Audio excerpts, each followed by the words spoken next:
Are we facing any sort of issue with the villains, or I should say the antagonists in the Dragon Ball series as of Dragon Ball Super?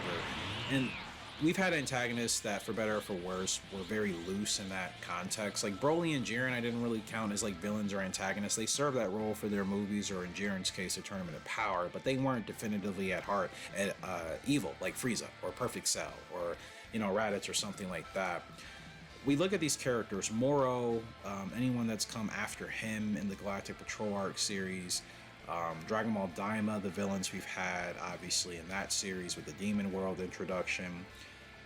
Do you feel like you've taken the newer set of antagonists seriously or less than? Goku Black is probably what we would all agree the last serious villain in the Dragon Ball, like since Super. Am I wrong for saying that? Like, is there any villain you took more seriously and that you respected? And when I say Goku Black, that obviously includes Zamasu because they're both the same. I have to be honest, since that Zamasu Goku Black arc, I don't feel like I've felt truly real stakes in Dragon Ball since. And we've had several things happen. We've had, of course, the Tournament of Power, which I always knew Universe 7 was. I mean, we knew Plot Armor was saving Universe 7. That kind of, for better or for worse, took my enjoyment out of it towards the later stages. But after that, you have Galactic Patrol and Moro eating planets. And then you have Cell Max as a situation. You have Broly.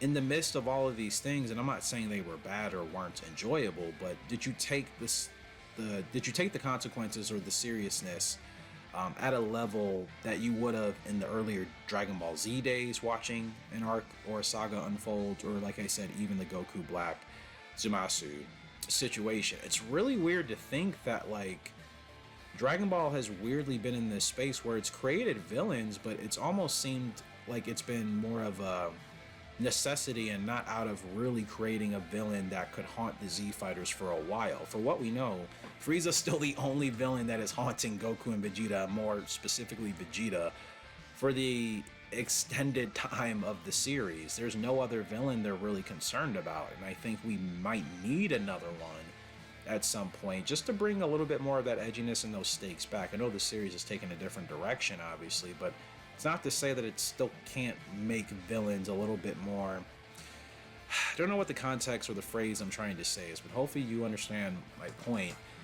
There needs to be a level of seriousness and intent that makes you respect this character beyond just their power, right? It's the mindset, the psychological tactics behind it. I think most of us respected Goku Black and Zamasu as villains and antagonists because of what Zamasu was able to do.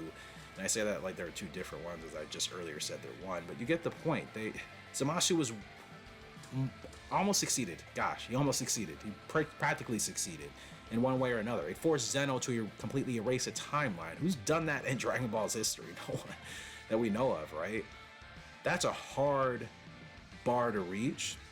And I don't know if that's been for the better or the worse for the series, right? Like, have you thought about that? I think that's pretty significant in what the results actually, showed us, what happened, Zeno's involvement, what that signaled. All of that is not low tier stuff, man. That's probably as serious as it gets in the Dragon Ball multiverse as a whole, if we're talking canon. So let me know your thoughts, comment section below. Do we need a shakeup, or has it been okay in your opinion? And that's just kind of where the series and the show, the manga, is at. Again, any topics, comments you guys want to say in regards to this one, or maybe even something else completely unrelated, I will talk on and cover in a future video. So let me know in that comment section below. Until next time, Kaioken Striker signing out. Stay strong. We'll see you later.